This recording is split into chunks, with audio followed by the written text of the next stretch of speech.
How are you, Jennifer? Doing well. How are you? Oh, we're peachy. Today's been a bit of a scramble because I had to go into the office to get a new laptop. And now I have to repair all my Bluetooth and all those kind of things. So Oh, crap. always What fun. happened? What happened to your old laptop? It was a loaner that was like on back order for like 8 months. Devices are hard to get, since everybody went remote. So does it make sense to do this now or?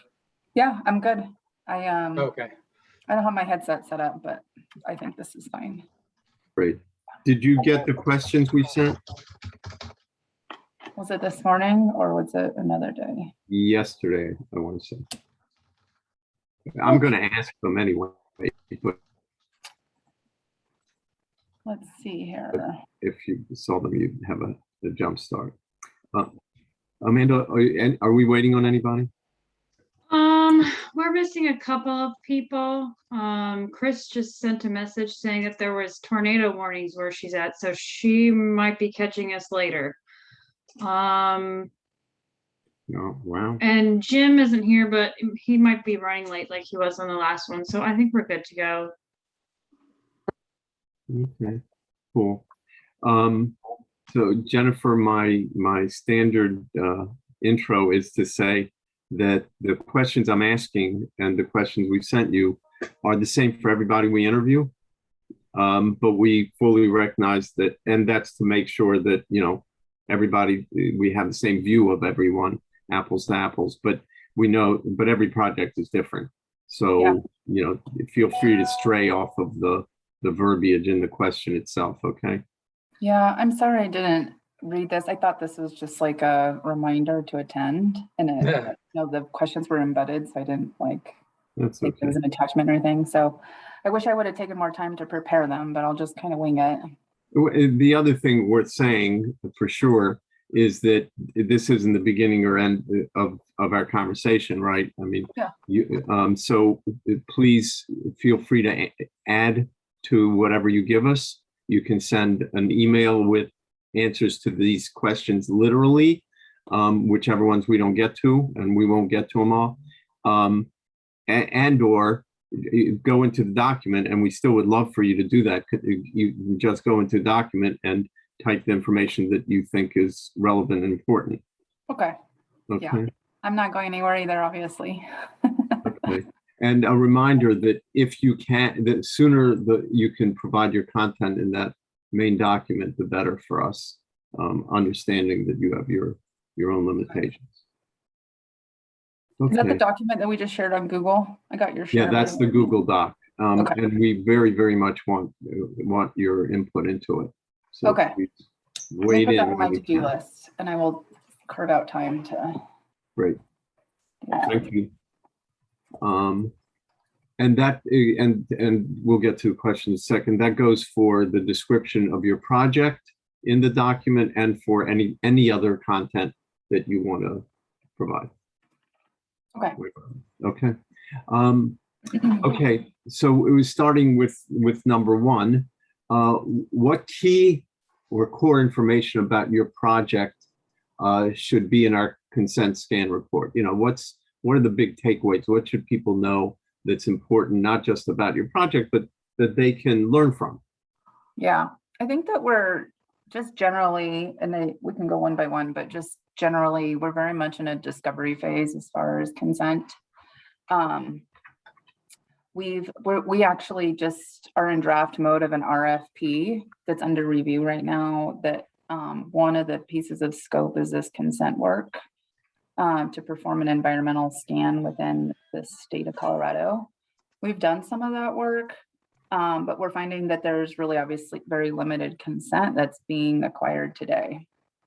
And I shared a document that's a part of another effort with you all that gives kind of another similar effort that's occurring that's very much health oriented and kind of more limited to health. Our work is social health. So we're focusing a lot on health and human services, care and benefits coordination is kind of how we think of it, kind of due to the nature of what the work we do and kind of where we're positioned in the big picture. So unfortunately, I'm not gonna have a ton. I think I did share via email the documentation that I do have. That's this other kind of partner effort that's occurring with our OHI, our Office of eHealth Innovation. And I think a lot of the stuff in there is going to be more health oriented, which I think the larger group here will be interested in, includes our HIE information and all that kind of stuff. Can you be, when you're describing it, if you could be a little specific, you don't have to give us the weeds, but so that we know what is it you are aiming for, what is it you are doing, especially with consent, but you can frame it around the other work as well. Yeah. So specific to our work, we want to share across domains. And we're using domains a little bit differently, but across programs effectively, to improve care and benefits coordination, to improve outcomes, is really the highest level kind of vision of our work. Danielle, looked like you might have had a question or a comment. No? And no, I was going to say, is that across, sort of the spectrum, the health and because I know Colorado has been historically pretty bifurcated in terms of social programs. Is there a movement? Yeah, it's health and human services. And so we've kind of looked at it as 4 systems that are in scope. But I think the more important part are not the systems, but the programs that are included in that. And let me give you just a quick list of those programs. It's child support enforcement. It's our system is called Colorado Benefits Management System, and it contains like. Wait, that was too fast for me. What's it called? It's called Colorado Benefits Management System, CBMS. Okay. So that's the system, but within that system, there's like 7 or 8 programs, and includes medical assistance, Medicaid and Medicare, and CHIP. And then it includes Colorado Works, which is the same as TANF, SNAP, food and nutrition. And is this list exist somewhere that you can send me? Yeah. I got it, Adam. Oh, great, Tom. Thank you. It's probably a good time to for me to, have a 1-pager is probably a really good thing. I'll work on that. That's probably something. Well, this is a good example of something you can just type right into the document. We don't need to belabor. I can do that. I know it all off the top of my head, and I have right. A zillion different documents for different purposes and audiences. Right. Okay. But really trying to kind of reorient away from systems and more towards programs. I think that's probably a struggle that we all have. With what purpose? I mean, not to improve care, but I mean, how do you pick the systems? How do you pick the programs? Why do you want to move from systems to programs? There's always been a correlation between systems and programs, right? But it's really an emphasis on outcomes and not IT. So how are we improving the lives of Coloradoans? And not necessarily just building big, fancy, great IT technical stuff. And how do we leverage IT in order to accomplish better outcomes? So are you using the word systems and IT synonymously, or do you mean something different with systems? Yeah, I think they would be synonymous, yeah. Oh, okay.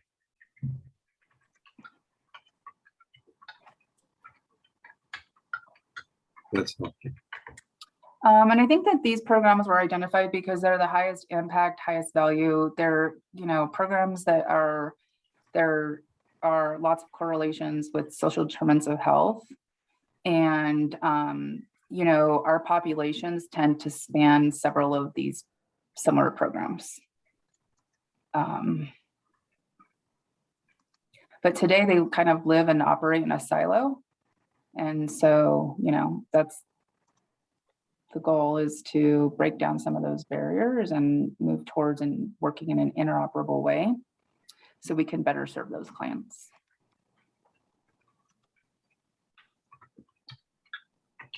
So getting to consent, we know that client consent is needed from our attorney generals in order to share data across programs.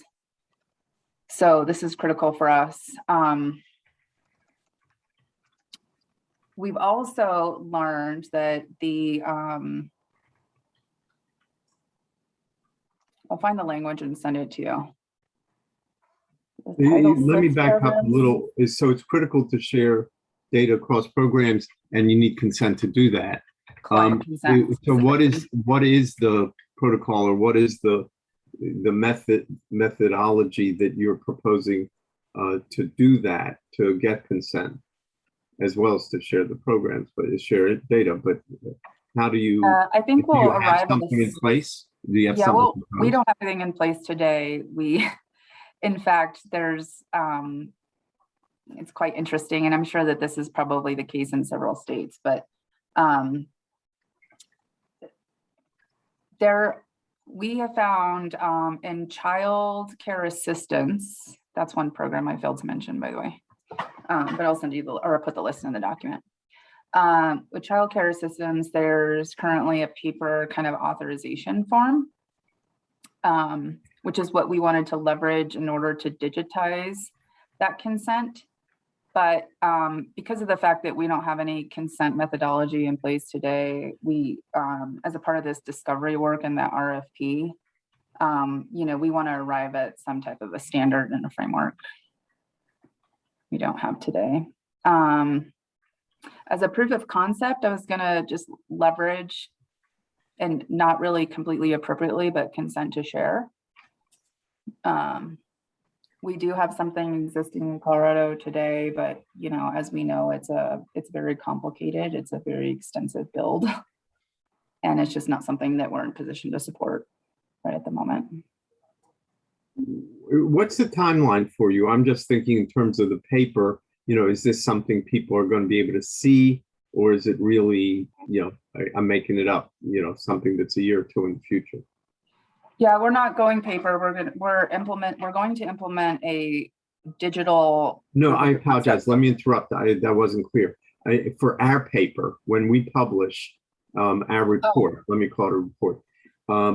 Not you working on paper or computerized, but where are you in the process? Is this something that people, once we publish our report, is this something people are going to be able to click on, look at, and see what you're up to, or not yet? So what I think, we're doing two things in parallel. We're implementing a proof of concept via two different channels. We have a My Colorado app that's a homegrown Colorado app that uses DMV data that we want to just do a very limited proof of concept with for our child care assistance authorization form. That's a digital version of that form. We're also planning to build a proof of concept through what it's called our Peak app. It's basically, it's an app that we're trying to ramp up in the state where clients apply for benefits. It's a client app where they can apply for benefits. And so we're going to embed some language there that's consent language. But what I think is most informative for you all is this RFP. And the timeline for completion of that is March. That coincidentally coincides with our budget season. So that'll inform any additional budget requests in the future for state funding specifically. And then, it's about a 2-year lead time before we would have funds and authorization to actually move forward. Okay, that is what I was looking for. Great. Yeah. Okay, is that, do you feel like, and again, you can add to it, but is this the key information about this project that you think should be in the scan report? Yeah, I think when we talk about roadblocks or barriers, it's, the legal kind of restrictions. And, we've talked about that a million times. That's always the nut everybody's trying to crack. We did gather some documentation. I think I sent that's specific to our in-scope programs. And some of the complexities with gaining consent, such as like in child welfare system. We have lots of different scenarios of, placement of a child and that kind of thing. So we've kind of mapped out with our program and policy folks, kind of that consent piece. I think it's a lot similar to the work that Jennifer is doing, specific to education. So ours is meant to be very like reader friendly oriented for our program and policy folks, but I think that's something that can inform additional domains here for this work. But yeah, getting through all of that and the complexities of it while providing the ability to, what's that word, the R word? Pull back your consent. Revoke. Yeah, revoke. Yes, that's the word. It just, it's extremely complex. And so we're just trying to document and map out kind of the program policy information that we know today. Are all the programs that you're trying to tie together? I don't know how many of the domains that we call domains are covered by those, but is that one of the roadblocks and complexities? Have they all signed on? Yes, we will share data once you figure out how to do this process, or you're not there yet on that? Exactly what I was going to ask. Yeah, I think so. It's the devil's in the details, right? So everybody agrees, but we need to. We haven't found the silver bullet yet for the legal stuff. Unfortunately. So when you talk about like to what Adam's question, just to expand on that, so the legal pieces, which of course, as you stated, is a barrier everybody's identifying, but are you at a point where you've done any kind of interviewing or scanning of the practitioners within each of those domains, and is there any hesitancy that you see there about sharing data from the children's perspective, like the child providers? Yeah, so we're not, in the scope of our work, we're looking at it from a federal program benefits eligibility standpoint. We're the administrators of federal programs. So we do not work with like health practitioners. That's not something that we would do, but we have been working with our programs that own the relationships and represent on behalf of the federal partners, if that makes sense, that govern the federal statutes that govern the state work. And then, yeah, of course, then we have the state layer. So Jennifer, I had a related question, because you said your attorney general had sort of made a statement about the fact of consent being needed, which is a very broad concept, right? So have they provided you with a list of those federal and state statutes that sort of stand behind that statement or not? They're working on it. Okay. Yeah, there are a lot. I mean, we know them generally, right? Like and that's something we don't need to go to our AGs for. We know we have HIPAA, we know we have FTI, we know all the things. Generally, well, maybe, I mean, I don't know that I've seen a good compilation of that. So actually it's really interesting that you say that, because, and Daniel and others, jump in if you have at your fingertips really that more comprehensive list. I know it's being worked on as part of this project. I think I have, did I ever share that with you, Daniel, and everybody, like a high level list? So I can tell you, like, SNAP, the general like SNAP statutes reside here. The problem is each one of them have like thousands of pages of, stuff. So that's the piece that they're working on, but I can give kind of the high level of like where these domains live at a federal level. and a state law and et cetera. And that's what we're actually working on right now. I mean, I have the highest level of it already. I think that would be good, because then if that goes to Chris and Jennifer to make sure that they've captured all of those Yeah. In their review. Yeah. And, you know, it's really interesting. We actually had like this is a little bit of a side note here, but a digression, but we had a really great day yesterday because our child support enforcement program has FTI. So they have, their database contains IRS data. And IRS data is very restrictive, of course. So we wrote a special request to them, and we want to use a data governance tool. It's called Irwin, DIS. And it's so simple. It seems so simple, but really, like, we had to go through this huge process and to get approval to access the database with IRS data. And we got approval, which is awesome. This is how far behind state government is, right? We got approval, and in the letter, they actually acknowledged that their statutes are in conflict with HHS and that they're going to work together to see how they can better align. So I thought that was huge. The latter was actually like more exciting news than anything. Actually, Jennifer, I mean, I'm surprised that they're actually replowing that ground, because you know, they had to solve this major way for the Affordable Care Act between HHS and the IRS, and you know, states having federal tax information. I'm surprised they're starting over on that. That they're considering opening that discussion. Yeah, I mean, that discussion's at least a decade old. I would have think they would have solved it by now. Yeah, well, you know. I want to go back to the project that we're working on, the consent. Can you talk, I get what you're doing, and I'll get the list of programs that it involves. Can you talk more specifically, and you had mentioned that you were planning to adapt something, some version or something of consent to share. Can you talk about the role of consent in your project?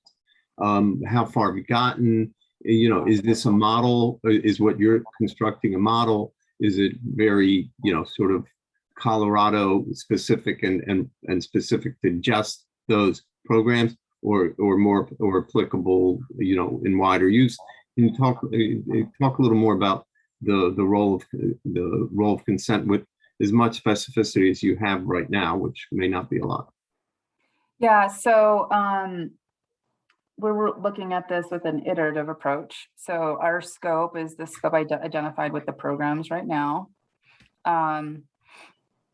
Officially where we're at is we're in RFP stage. We're in a discovery stage.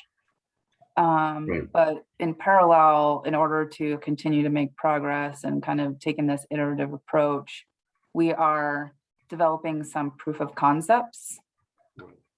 One of them is for childcare assistance. And the other is on our client-facing app called Peak, where and really it's a very limited MVP that's just a digital version of consent, where we're passing very minimum attributes and documenting the act of consent. I was going to borrow some of the language from consent to share, just to have something to throw on the wall. But we're not actually implementing the formal framework of consent to share. It's just overly complicated for an MVP. And are you thinking that your consent process will be pretty granular, or patients give, or clients give permission broadly, or how are you approaching it? How are you thinking about it? What we've heard from our programs is that we need very simple, plain language. Just understanding the populations that are served by these programs. So we haven't arrived at that language yet. We're working on kind of a proposal for it that we can take in front of our AGs. But it has to be plain language, has to be very simple. There in no way can be any kind of connotation that it would providing consent or not would be a barrier to receiving benefits. That's one thing that we have to make sure that we iterate. So the way we're thinking of that is it will happen after the benefits are actually applied for and submitted. Then it's kind of an extra like, hey, by the way, would you be interested in doing these other things? And we can make this easier and better for you. So that there's no correlation with the approval of their benefits.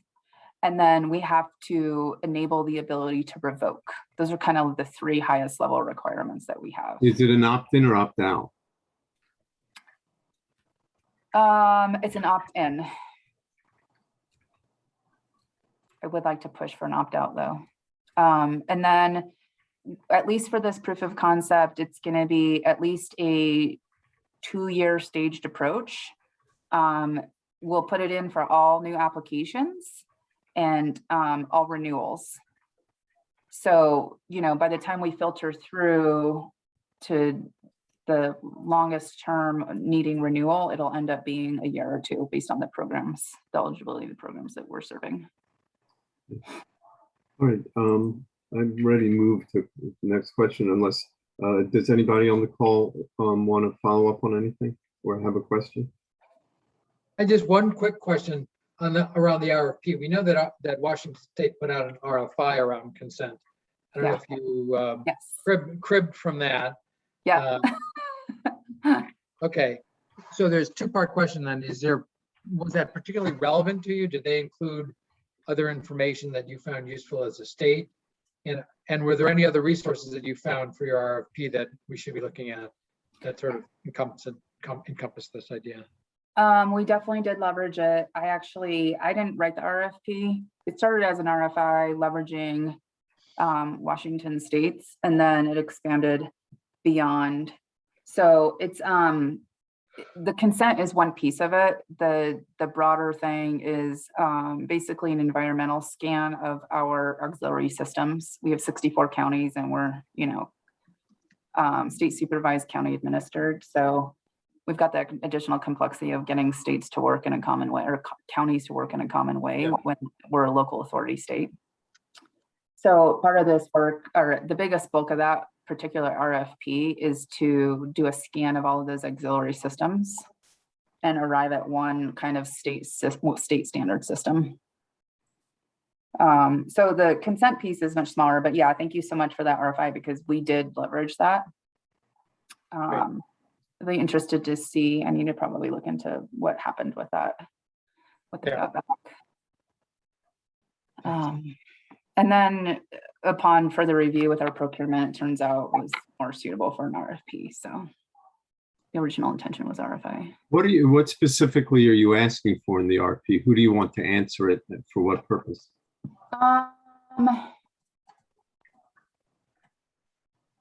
Let's see. Like I said, my boss actually wrote it. I provided her with the Washington State one. And I haven't gotten in to make comments yet. And you're still in the drafting stage. Yeah. Yeah. Yeah. Well, we're opening for comments now internally. Uh-huh. So the first version. What are the bottom line goals? What is it you want people who answer the RFP to provide? Ultimately, they're going to make a recommendation as far as how we consolidate these systems and get to one system.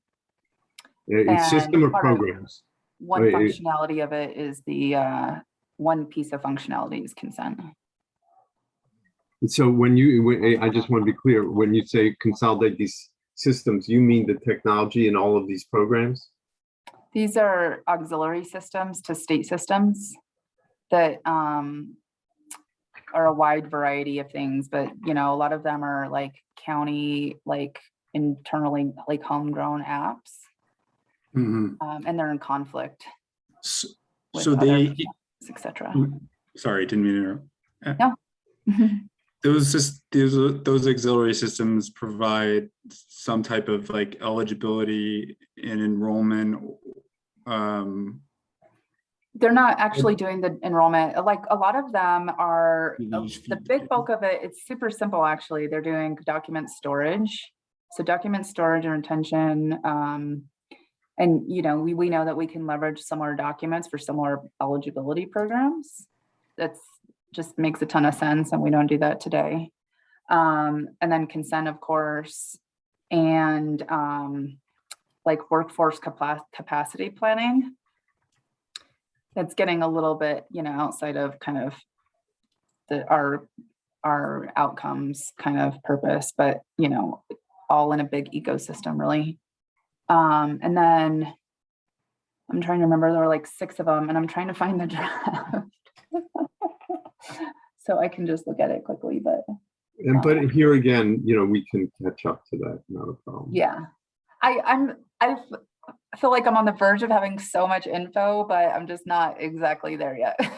Okay. So what are I'm going to move on. What are the main purposes? What is it? I know you want to broadly improve outcomes. I mean, that's what we all want, but are there examples of what you're targeting in order to improve outcomes? So care coordination, one-way referrals, closed loop referrals within a network for providers. What is it? What are the main purposes, that the specifics of what you want to achieve that will get you to better outcomes? We want to improve operational efficiencies. So today we know that a lot of similar income information is used for eligibility programs across programs. We're duplicating that work. So we want to improve operational efficiencies that result in better service delivery and better outcomes. There is a correlation with social determinants of health, because we know that housing security improves health, etc. The whole thing. Food security improves health. So those are all the social determinants of health. So long-term outcomes through operational improvements. So it's really processes, as opposed to the examples like for care is care coordination an explicit goal, or you just assume that if things are more efficient, then care coordination will be more efficient? Care and benefits coordination is operational improvements, right? Because the way we're delivering services to our clients are improved by these kind of processes. So would that include things like identifying more people who are eligible for a program based on reusing data in a different program? Yeah, and yes, that of course gets very tricky. But yes, population level analytics like that for policy and for outreach, I think, is what you're kind of getting at. That is a part of our work. However, we can't, we have to approach that in a de-identified way, put it that way. Okay, yeah, I was more talking about on, prompting people to that with information that they're eligible, or streamlining enrollment for. That's exactly, yep. And that's where we need client consent, right? Yeah. Because then we're going across programs. And so once we go across programs, we need client consent is really the North Star.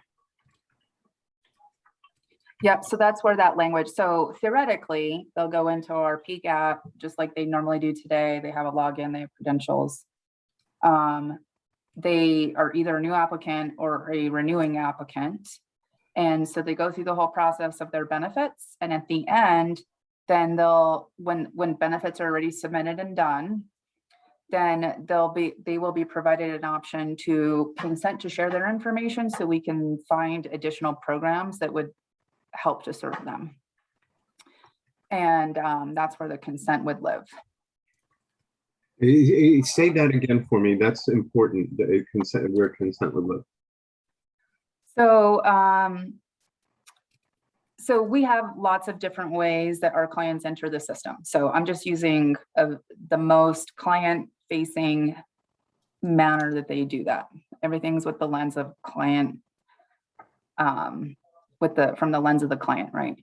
So the one most common way for a client-facing application is they go through an application today called our Peak application, and they apply for benefits. So they might renew their benefits, they might do lots of different things in this app. So once they're done with that work as a part of the workflow, once that's submitted and done, very important because there needs to not be a correlation with benefit eligibility. Once that's submitted, then we will prompt them to provide consent to share their information to find additional programs they might be eligible for. And that's the care coordination, care and benefits coordination. So this is very like human services oriented, right? That's where I kind of try to, you know, we're in lots of discussions right now about how providers would be folded into the mix here. And, you know, we're pretty sure that that's going to end up just being a referral kind of process. But Jennifer, that's a next phase kind of priority for us. so it sounds like the use of the data is to basically help people find out if they're more eligible, if they're eligible for more programs. Right. Is the intention also, once they're enrolled in programs, to be able to share the actual information from within the program to support care coordination? So it's kind of two Yep. levels. Yeah, Both of- one thing we do know is that for federally funded program eligibility programs, we can share that information.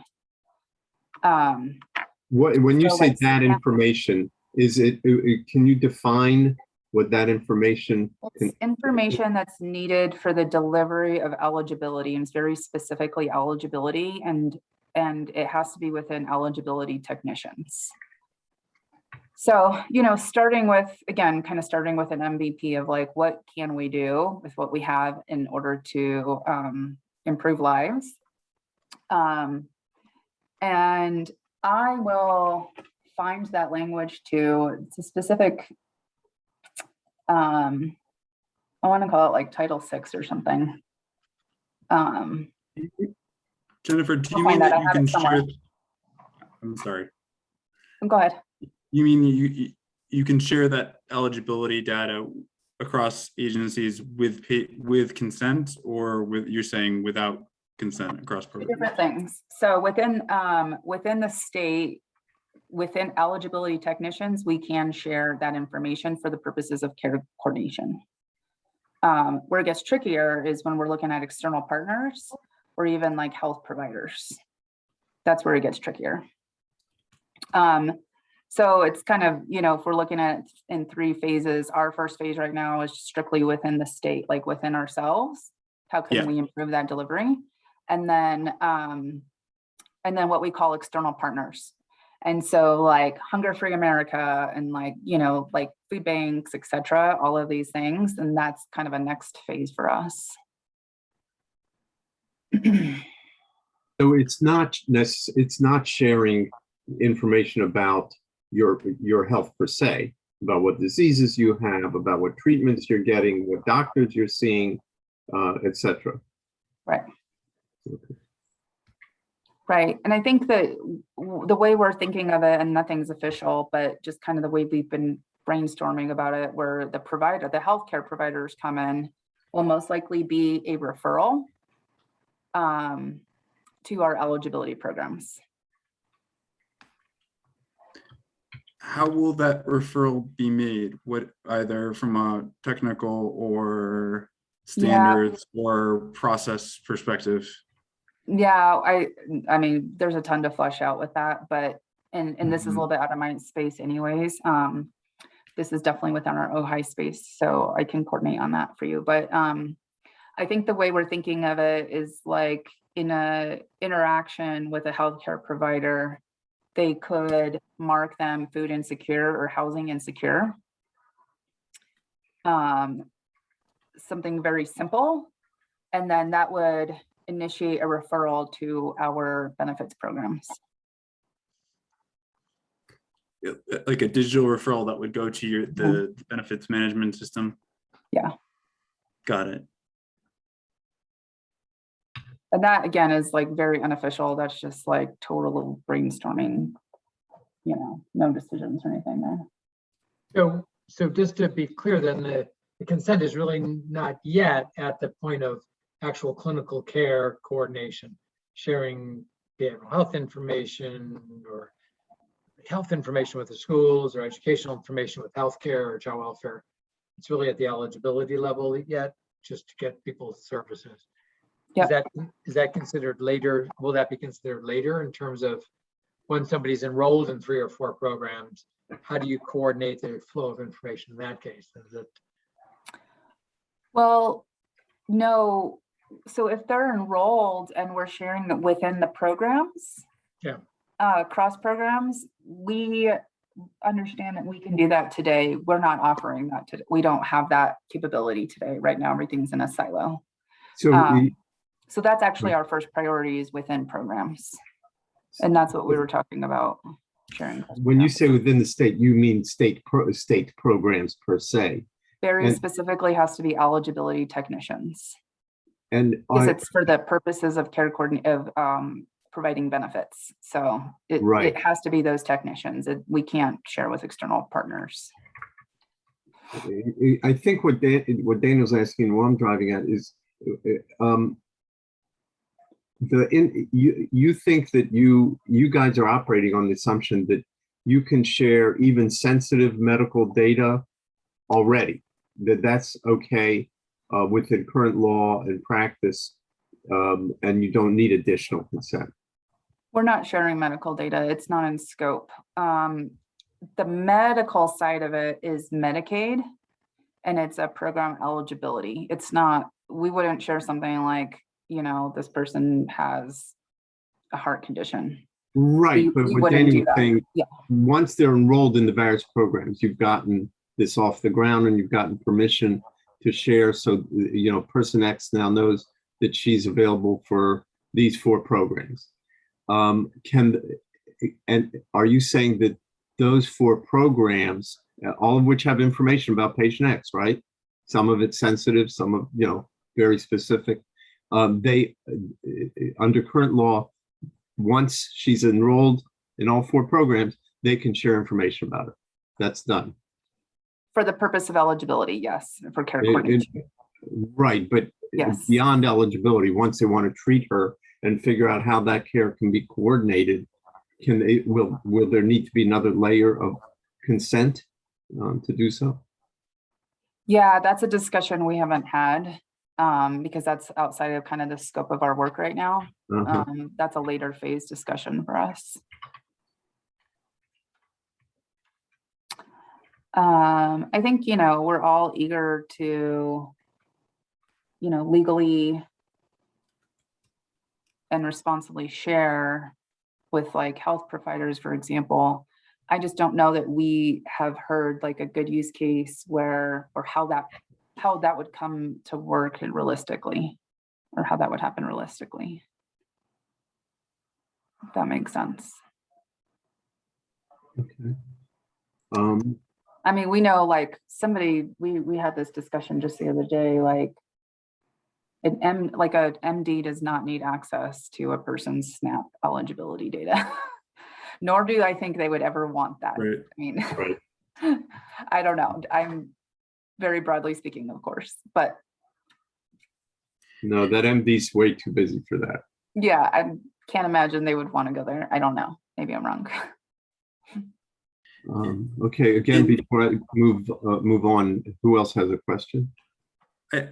Jennifer, but are you exploring the other way around where for example, you have a WIC provider, right? Or a Medicaid provider, and they want to know, they could send information to your eligibility system to see if they're eligible for SNAP, right? Are you sharing, essentially, it's coming from the medical provider instead of you sending data to the medical provider? Are you looking at anything like that?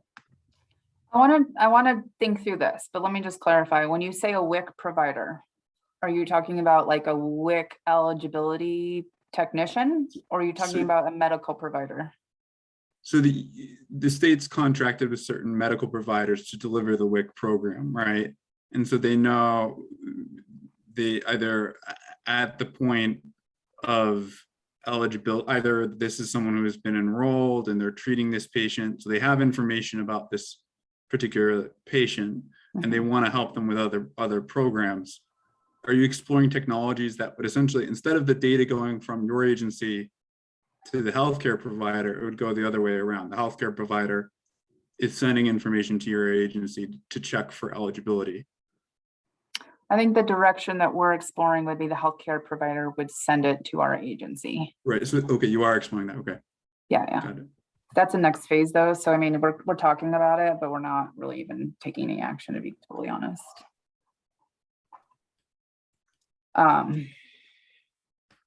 Yeah. And I want to ask, actually, Christine, if you're available, in terms of this sort of this bifurcated sort of eligibility determination with consent, sort of pre-actual care clinical care coordination, is that a concept that you're thinking about there, or is it in New Jersey, or is that all combined together? No, I mean, I think they're two separate things. There's the eligibility piece because there's this very simplistic concept of we recognize that somebody's food insecure and we need to make a referral and close the loop on the referral. So that's where the eligibility piece comes in. So, that's one piece of our interest in WIC, for example, but we also have, as Matt was alluding to, a very big clinical interest in WIC and the clinical information that's gathered by WIC. And that is actually the stuff that the MD would want to know. The MD, speaking as the MD, doesn't care about the eligibility other than that overall, I got to make sure that the food insecurity got dealt with. What I really want is the anemia and the weights that come out of the WIC system. So, they're really sort of two different issues. One is, yep, check, I've taken care of social determinants of health. And then, okay, now is it making a difference? Now I need to have the clinical information that comes from a program like WIC. Similarly, if I'm referring somebody with diabetes out to a food bank, I do want to actually give a little bit of PHI because I need to tell that food bank that that person has diabetes and that they should not be giving them a whole bunch of Wonder Bread. So, that is actually really, really important as well. Okay, that's super helpful. That is what I never actually got to. So that is tremendous. Okay. That's great. Yeah, it's a really important distinction because I think, at least in Colorado, folks are like, they're very oriented around eligibility. And we've kind of had to have this conversation of like, there's no reason why they need eligibility information in that interaction. Yeah, but there's so much clinical information in these public health programs. Okay. Whether they're nutrition, whether they're maternal child health home visitation, it's stuff that comes from education. So there's a lot of clinical information out there that the medical providers really do want to have.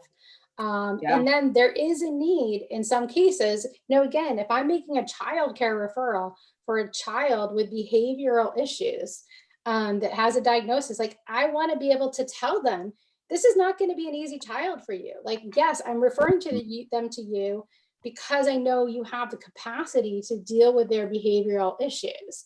They may need a different ratio of, childcare providers to children. There's very few actual special care nurseries and, special, medical daycare kind of things. Those are vanishingly rare. And so we do have to step it up because what happens right now is kids get kicked out of daycare and preschool on a regular basis. And then they get taken care of by crazy Uncle Louie. And then God knows what happens to that child. Well, and oh my gosh, I'm loving this conversation because I'm thinking of how that applies to my specific programs that are in scope right now. And right off the bat, it makes me think of child welfare. So we've been working through all kinds of just different interoperability scenarios with child welfare. And Jennifer, are you aware of the work that just has been done very, very recently with looking at the kids placed in foster care versus their Medicaid claims? A presentation by John Bartholomew, who just left to the Office of Healthcare Financing.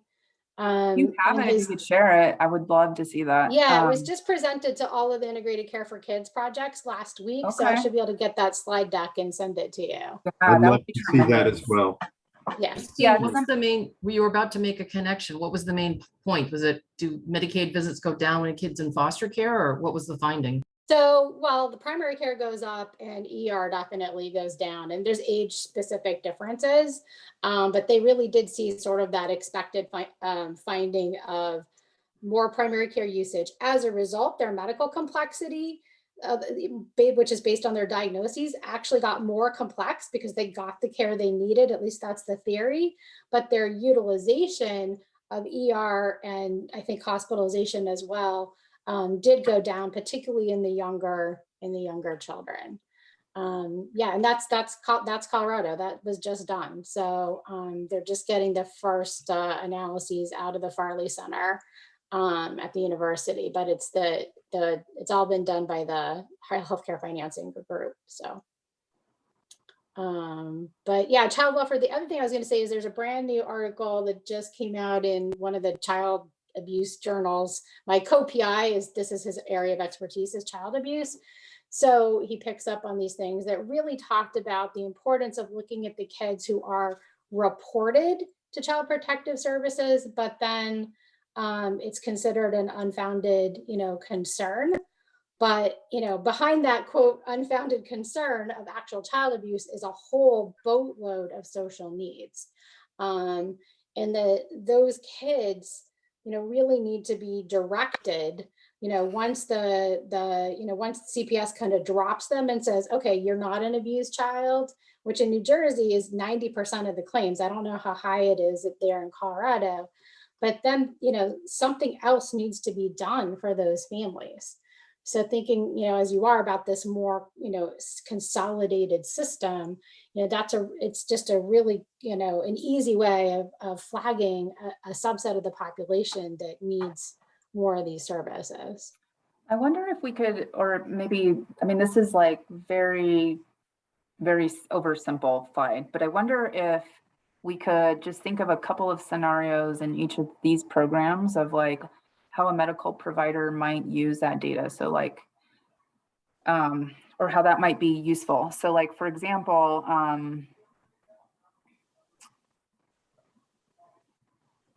thinking of child, okay. So you're looking for ones where it's useful, I think, in both ways, right? Like, what we've heard at the federal level from the child welfare folks is we want to know when these kids we want our local child welfare people to know when these kids hit the emergency room, or are hospitalized, that there's a need on the child welfare side to have more information about the healthcare that kids are getting. And then, the examples I gave earlier are where I, as the clinician, could really use this information about the kid. And it's, another one of these systems is the early intervention system. I don't know who implements that in Colorado. It's Federal Department of Education funding, but that's a whole other parallel system that doesn't cross over very well with the healthcare system either. That's Head Start? No, this is 0 to 3. It's pre-Head Start. It's the 0 to 3 early intervention under IDEA. So it's not, the good news on the legal side is it doesn't come under FERPA because it doesn't happen in a school, but it is the sort of the younger child extension of the clinical services that kids get in schools. So one thing we're working on, there's a bazillion of these, of course, but one thing we're working on is the departure of children from the child welfare system. So upon reunification. So we're trying to gather some data around if we were, and this is very specific to state level, this wouldn't be at the federal level, but in Colorado, if we funded continuation of benefits, Medicaid, all the the main core benefits I'm talking about, childcare assistance, all of these, for a minimum of a year upon reunification, regardless of eligibility, then how would that improve outcomes and reduce the reunification? So I'm wondering if there would definitely be a medical piece to that. Particularly if your coverage of kids is not that, seamless, so that they might be losing healthcare benefits there's a lot of disruption, obviously, of healthcare potentially when kids are in child protective services. It feels like there's maybe less now. Again, I don't know Colorado, but where sometimes they go and see a whole other new set of providers, their foster parents take them somewhere else, whatever. So there's that piece. You got to pull it all together, right? But then there's also making sure that they stay eligible for Medicaid and CHIP. And I think maybe that's part of what you're talking about is making sure that they have that guaranteed eligibility. In Colorado, we have it in statute that regardless of anything, just by being within the child welfare system in Colorado, they're eligible for Medicaid. Right, but when they come out, they could lose it, right? Yeah, when they come out, they can lose it. We did an extension with the PHE and all that kind of stuff, but and upon reunification with their families in particular, and it's just real push to keep families together. And so upon reunification with the families, if they kind of help to, reduce some of the burden by providing these benefits, then, it's setting the family up for success, basically, and they won't re-enter the system. Are there any healthcare benefits to the parents? Like, let's say they're not in foster care, but they're being followed by child protective services. Do the parents get any sort of special treatment in terms of Medicaid enrollment? Today or in this study we're doing? Well, either way, because I think that's the other piece too. It's like, it's one thing to keep the kid, make sure the kid has access to healthcare, but you also want to make sure the parents have access to health. Right. It's one ecosystem. It's the family unit as a whole. Right. Right. And often we have very, very different income cutoffs for kids versus adults. So one scenario Medicaid expansions are very uneven. Yeah. Let me interrupt 1 second. I know we can put this into sorry. No, that's fine. I know people are dropping. Adam, I don't know if it seems like what Jennifer is describing is sort of a stepping stone to the broader consent work we're talking about. Exactly right. Totally. So we might want to be able to reference that as a state level kind of approach to how are we going to address it. Maybe you don't go all the way to Bright, so to speak, with the clinical exchange, but even at that there's such a thing as, consent for eligibility purposes, that's one level up from where we are now across programs. That might be the way to characterize it.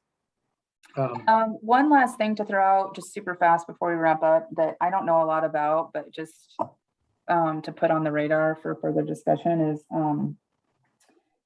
this model that Medicaid is moving to, the outcomes-based payments.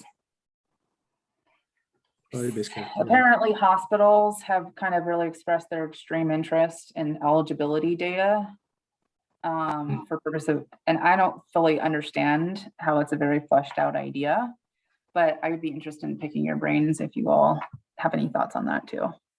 This is very specific to healthcare system. It's regional, right? Yeah, they're regional, kind of like Oregon system a little bit, is my understanding, is what Colorado is going to do, I think. Okay. Is this around the idea of identifying the high utilizing population or the rising risk or high risk population, or is that a different ballpark?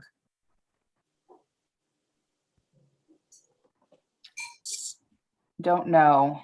But I'm sure it is, because there's going to be some element of risk. And so they're going to need to know what they're getting themselves into in order to know what rates they, should be accepting from the state to do this and how much risk to put people at. So they can't structure it without getting some background info on the people, because I think it's by geography. So it's not like they can cherry pick, right? They're just going to have to take whoever's in that geography.